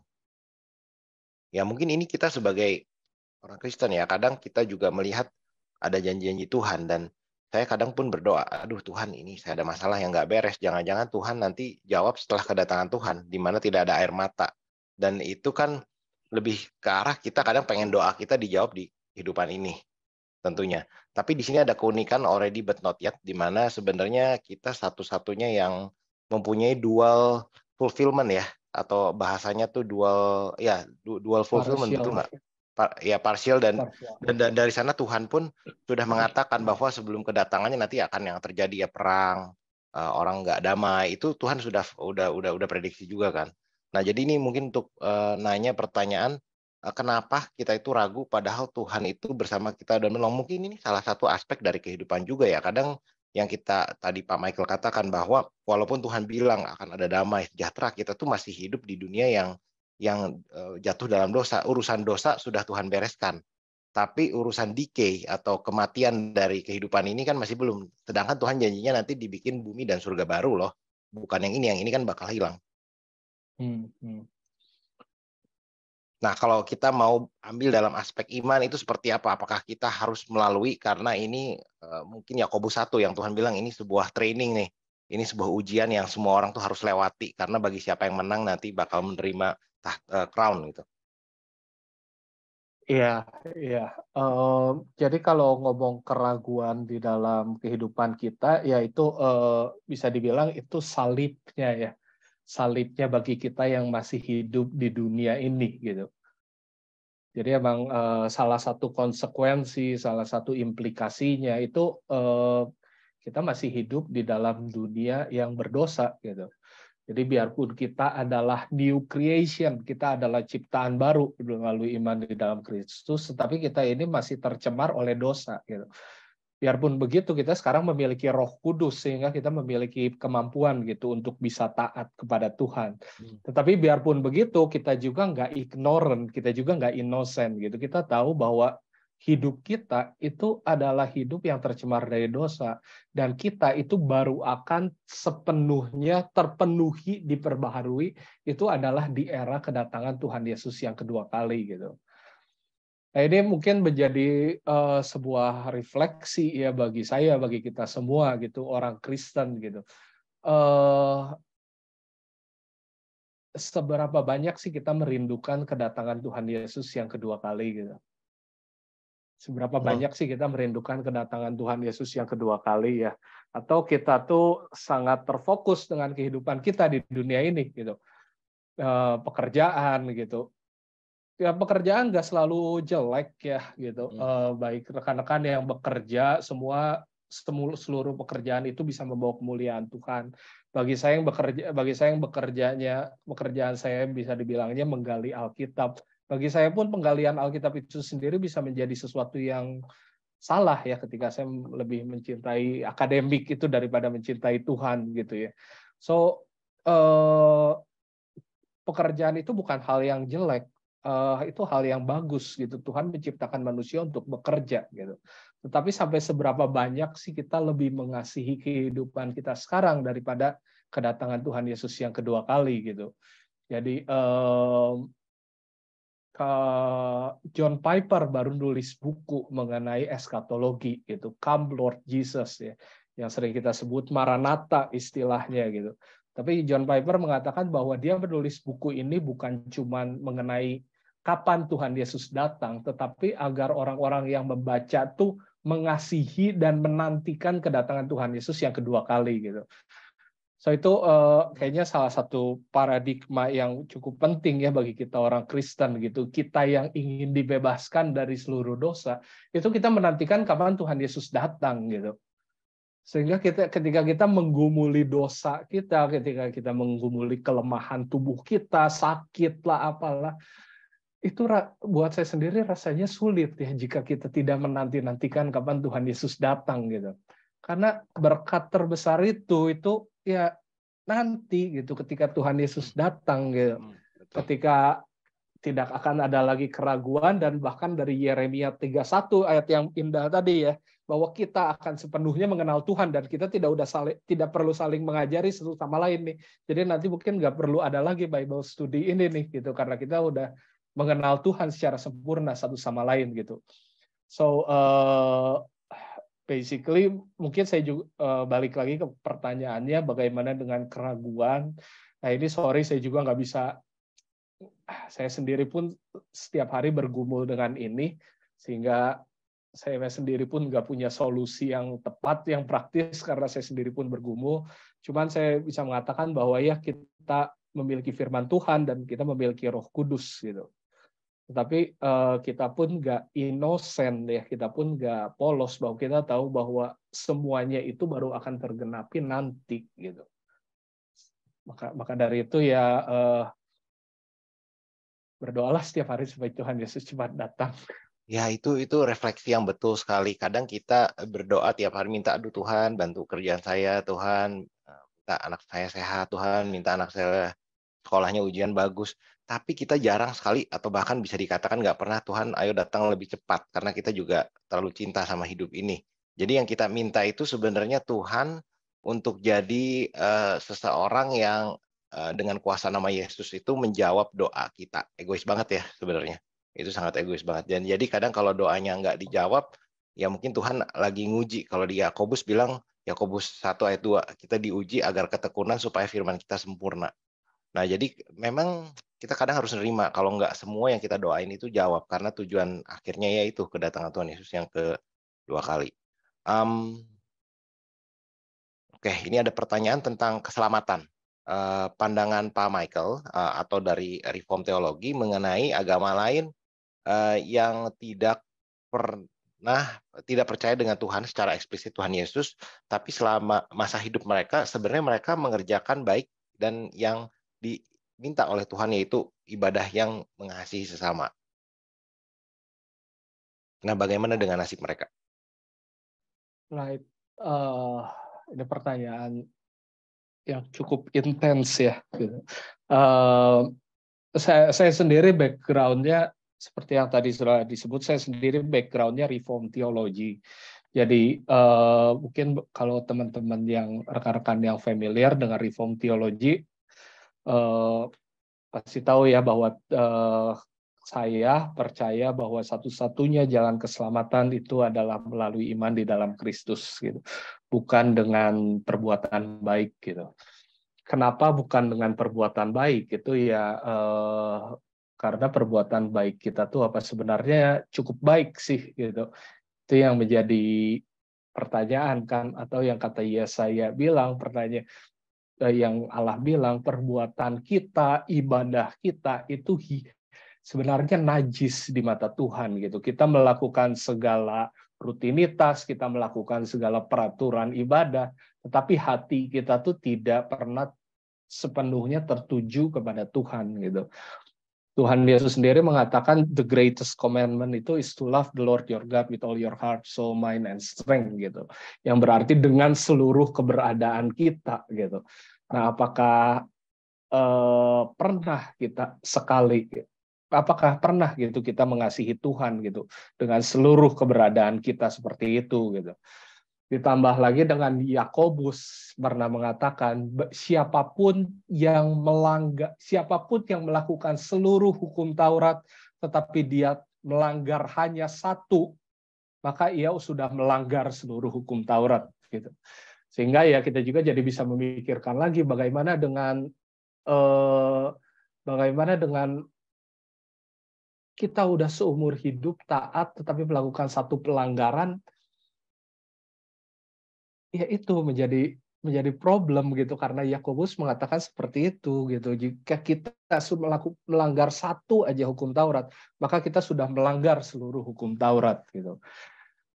Nah, itu dengan latar belakang seperti itu, makanya saya percaya bahwa perbuatan baik kita itu tidak bisa menyelamatkan gitu, karena kita sendiri adalah orang yang berdosa sebenarnya gitu. Makanya kenapa keselamatan itu ada di dalam Kristus gitu. Nah, mungkin ini tuh satu pandangan yang kesannya tuh seperti harsh ya gitu. Kesannya pandangan ini seperti harsh ya. Kadang pandangan ini mungkin kadang reform teologi terkesannya harsh gitu ya, memiliki pandangan ini. Cuma bahwa ini tuh sebenarnya pandangan yang menurut saya biblical gitu. Menurut saya biblical gitu pandangan ini.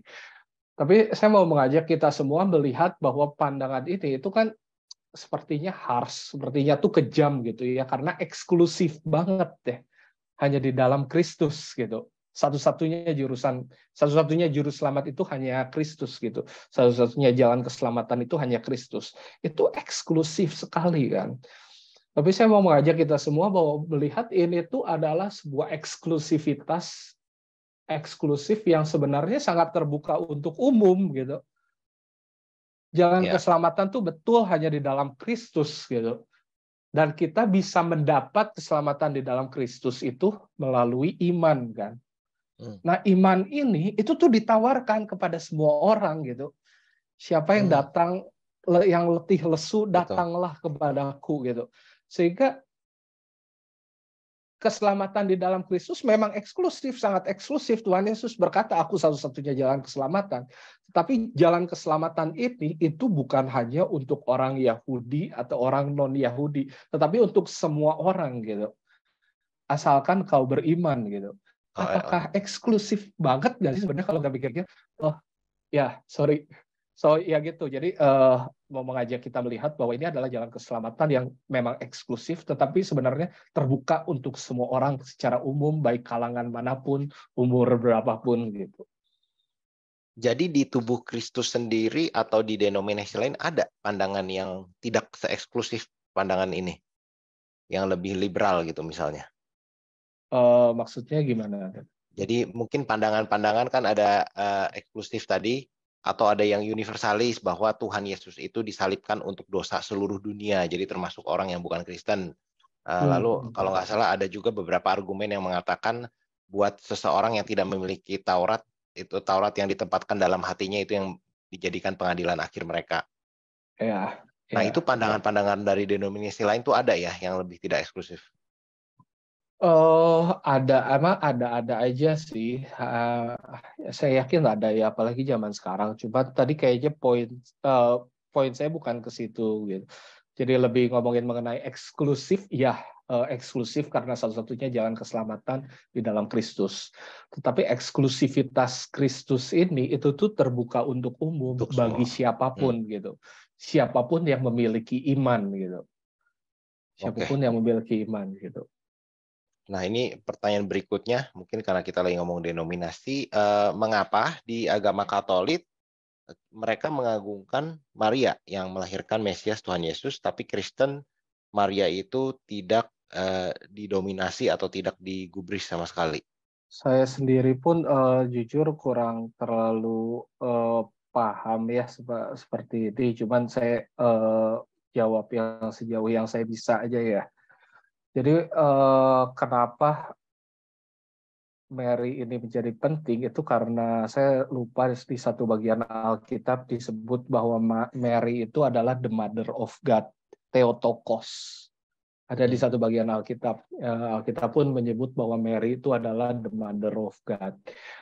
Nah, lalu kenapa umat Katolik mengagungkan Mary? Karena mereka memiliki doktrin yang disebut dengan Immaculate of Mary gitu. Yaitu bahwa Maria itu tuh tidak berdosa gitu. Bahwa Maria itu tidak berdosa. Sehingga kita jadi manusia yang tidak berdosa in the sense itu ada dua, ya Tuhan Yesus dengan Mary gitu. Dan bahkan Mary pun mengalami ascension ya, mengalami kenaikan ke surga gitu. Jadi kalau kita tanya manusia di surga itu siapa aja sih sekarang? Ya ada Mary dan ada Tuhan Yesus gitu. Ada Mary dan ada Tuhan Yesus. Nah, Mary sendiri itu menjadi advocate gitu. Istilah advocate itu berarti menjadi pembela gitu, menjadi perantara perantara gitu bagi umat Katolik gitu. Makanya kenapa kita tahu kalau bagi umat Katolik itu ada doa yang disampaikan melalui Bunda Maria gitu. Melalui Bunda Maria gitu. Nah, Maria itu menjadi seperti perantara, mediator gitu. Menjadi seperti mediator. Nah, hal ini adalah salah satu hal yang ditentang gitu karena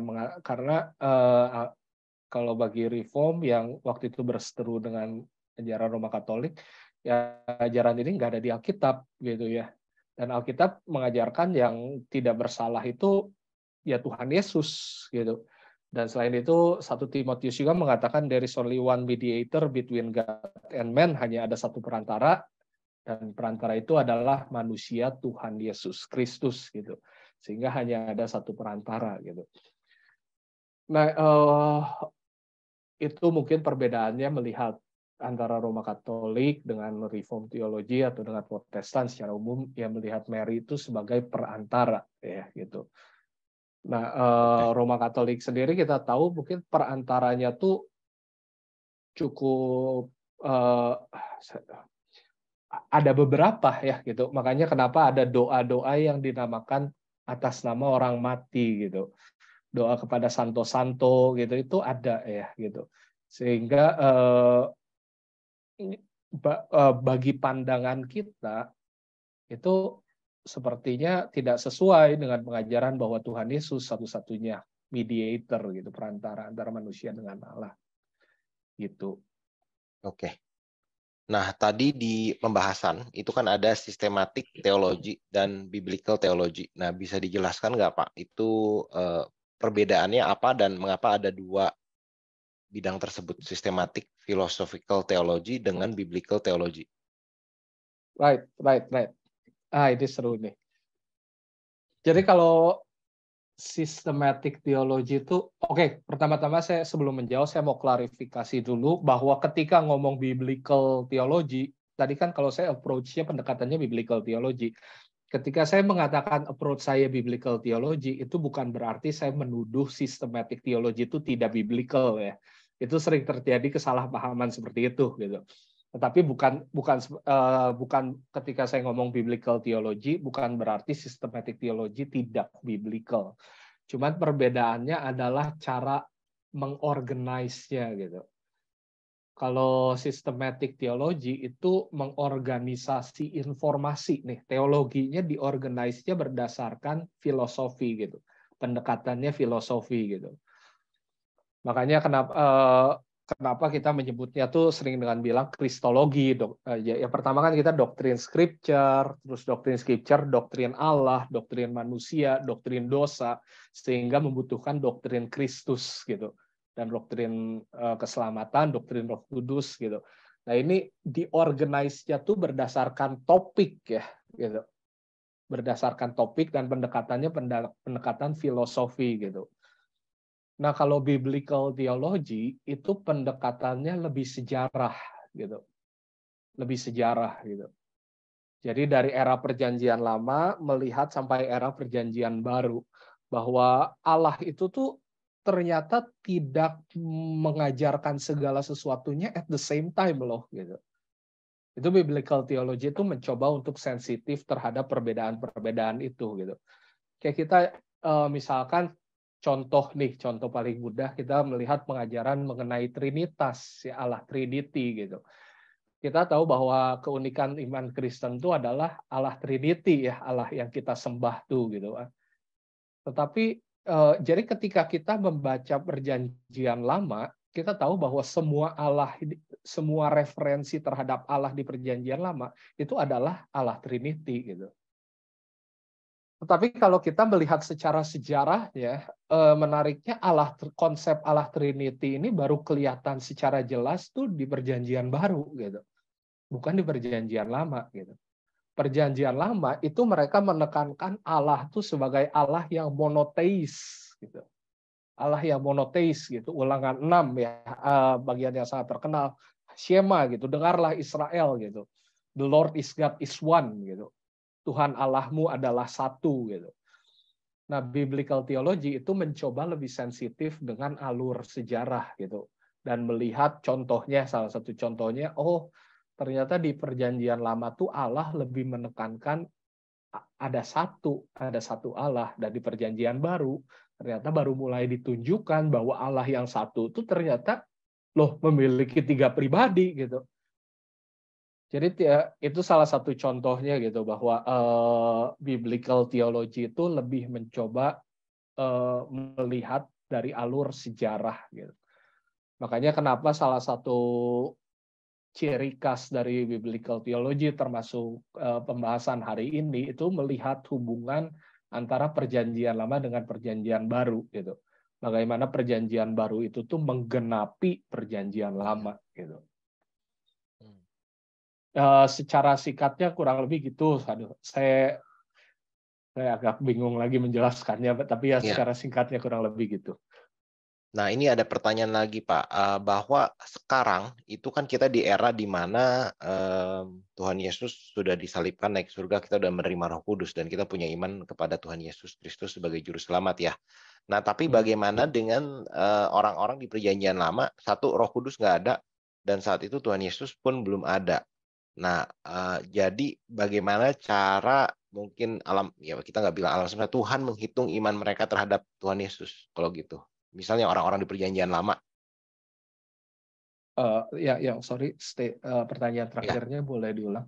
Ya, jadi kalau keselamatan itu hanya melalui Tuhan Yesus, berarti orang-orang yang bisa mengenal dan boleh mengenal Tuhan Yesus kan di momen ketika habis Tuhan Yesus disalib di tahun 33 gitu. Tuhan Yesus bangkit, setelah itu penginjilan dimulai. Nah, tapi dari momen itu sampai Injil tersebar ke seluruh dunia, atau dari momen sebelumnya, bahkan sebelum Tuhan Yesus dilahirkan, dari sejarah-sejarah mungkin Daniel, Abraham. Nah, bagaimana mereka bisa percaya kepada Tuhan Yesus? Di sini ini yang salah satu keunikannya dari biblical theology juga mungkin bisa dilihat dari menjawab pertanyaan seperti ini sih ya. Jadi kalau kita lihat lagi ke era Perjanjian Lama, Tuhan Yesus sebagai seorang Mesias itu tuh tidak datang secara tiba-tiba out of the blue gitu. Kita bisa bayangin ya kalau sebelumnya nggak pernah ada nubuat mengenai Mesias, ketika Tuhan Yesus datang dan bilang akulah Mesias, orang nggak akan ngerti kali Mesias itu apa gitu. Who are you gitu kan? Who are you? Mesias itu apa sih gitu? Kan nggak pernah dijelasin sebelumnya gitu. The fact that fakta bahwa orang-orang bisa tahu Yesus adalah Mesias berarti ada latar belakangnya kan yang menyebabkan kenapa orang bisa tahu gitu Mesias itu apa, dan latar belakang ini kita temuin di Perjanjian Lama gitu. Kalau tadi kan saya narik latar belakang Mesias, Tuhan Yesus sebagai Mesias itu dari 2 Samuel 7. 2 Samuel 7, perjanjian Allah dengan Daud. Tapi sebenarnya bisa ditarik jauh lebih mundur lagi gitu. Allah tuh mulai menjanjikan, bukan kata-kata yang dipakai bukan Mesias, bukan keturunan Daud, tetapi Allah menjanjikan akan ada satu keturunan yang datang untuk menghancurkan setan gitu, menghancurkan ular gitu. Dan ini tuh udah ada dari Kejadian 3 ayat 15 gitu. Ini tuh sejak era pertama kali Adam jatuh di dalam dosa gitu. Jadi Allah tuh sudah menjanjikan sejak pertama kali kejatuhan manusia bahwa akan ada seorang anak yang akan menghancurkan si jahat gitu. Nah, waktu itu orang-orang yang mendengar, mereka kan belum tahu Tuhan Yesus itu siapa gitu. Tapi mereka tahu ada janji bahwa akan ada satu keturunan nih, gitu. Mereka tahu ada janji yang akan ada satu keturunan. Janji ini tuh diulang lagi di perjanjian dengan Abraham, ya. Ketika Allah berjanji kepada Abraham, akan ada satu dari keturunanmu yang bertahta, gitu. Yang akan ada satu keturunanmu, bukan bertahta, yang akan memberkati seluruh bumi, gitu. Dan diulang lagi dengan Daud, akan ada satu keturunanmu yang bertahta atas kerajaan selama-lamanya, gitu. Sehingga kita melihat di perjanjian lama, biarpun Tuhan Yesus belum datang, tapi Tuhan tuh berjanji, janji yang sama diulang-ulang, janji yang sama baik kepada Adam, kepada Abraham, dan juga kepada Daud, gitu. Dan janji ini apa hubungannya sih sama Tuhan Yesus, gitu? Kalau kita pakai istilah tanaman lah ya, tanaman itu kan ada pohon ya, tetapi ada bibitnya juga kan. Pertama kali sebelum tanaman ini tumbuh tuh ada bibitnya kan, tanaman tuh. Nah, tanaman itu setelah kita tanam, bibit ini akan menjadi pohon kan, istilahnya bertumbuh gitu kan. Nah, ketika Allah berjanji mengenai Tuhan Yesus sebagai juru selamat, itu tuh kita ilustrasikan sebagai pohonnya ya. Tetapi bibitnya itu kan adalah janji Allah kepada Adam gitu. Janji Allah kepada Abraham, janji Allah kepada Daud gitu. Sehingga ketika orang perjanjian lama mereka mendengar Allah berjanji kepada Adam dan mereka beriman kepada janji tersebut, mereka beriman, oke, Allah telah berjanji akan ada seorang keturunan yang menghancurkan si jahat gitu.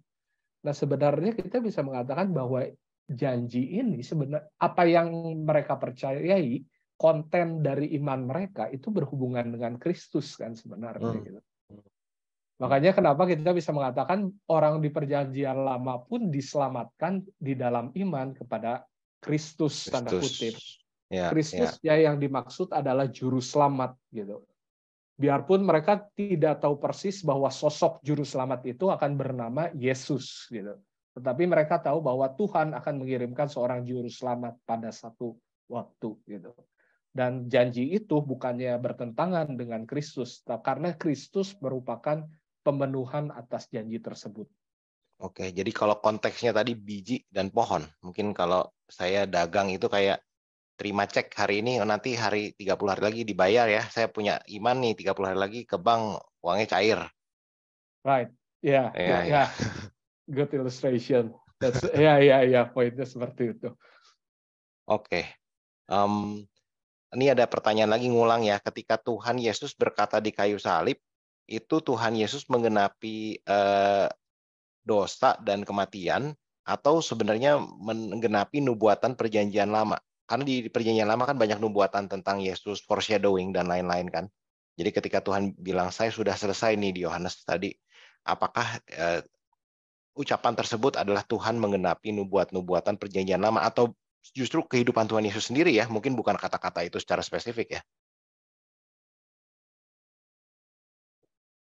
Jadi pertanyaannya tuh apakah tetelestai it is finished itu menyatakan karya yang pertama, karya penebusan Kristus sudah selesai, atau yang kedua nubuat-nubuat di PL itu sudah tergenapi gitu ya? Iya. Saya nggak melihat kenapa dua hal ini bertolak belakang sih. Kita bisa bilang ya dua-duanya betul gitu, dua-duanya betul. Tuhan Yesus menggenapi karya penebusan ya ketika ia mengatakan it is finished gitu. Tapi di sisi lainnya kita pembaca Alkitab, apalagi Matius ya, Injil Matius itu Matius jelas banget ngomong ya Tuhan Yesus tuh ketika Tuhan Yesus melakukan ini ya tuh menggenapi ini. Ketika Tuhan Yesus melakukan ini ia menggenapi ini gitu. Itu kalau kita baca Matius, kita coba perhatiin itu banyak banget gitu. Kita banyak banget ya, betul. Harusnya nggak miss ya. Jadi ya kita bisa mengatakan saya pikir dua-duanya nggak bertentangan sih. Tuhan Yesus bisa melakukan keduanya gitu. Kayak ketika ia mati di kayu salib, ya ketika Tuhan Yesus lahir di dunia pun dia sudah menggenapi nubuat ya bahwa juru selamat itu akan datang di kota apa gitu. So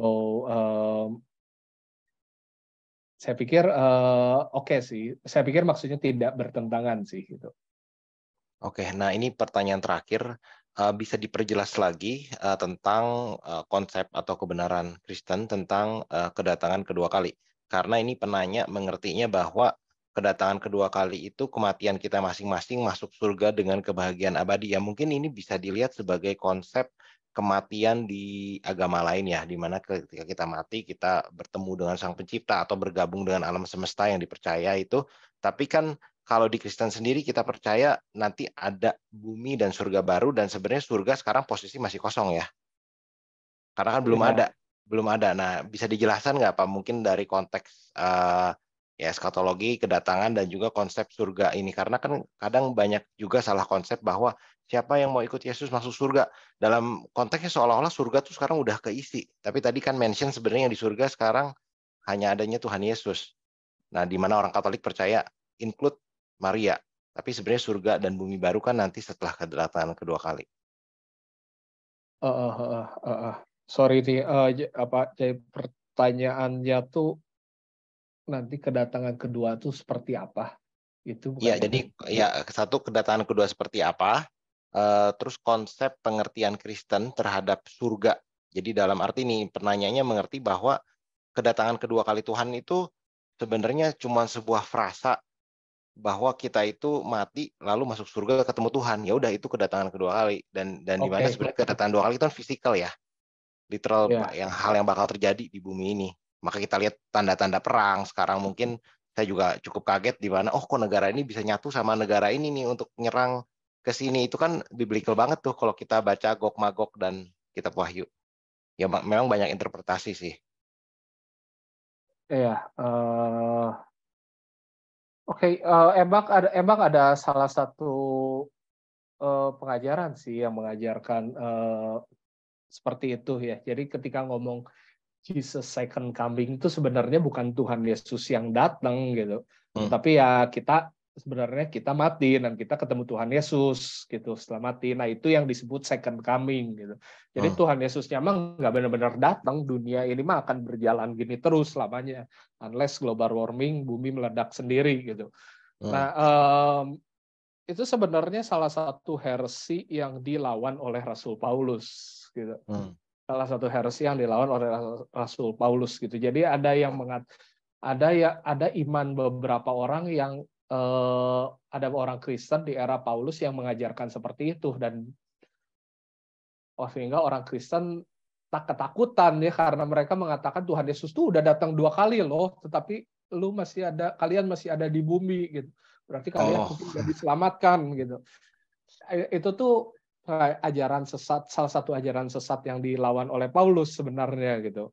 Jadi kita iman Kristen percaya bahwa Tuhan Yesus itu akan datang secara fisik kedua kali gitu.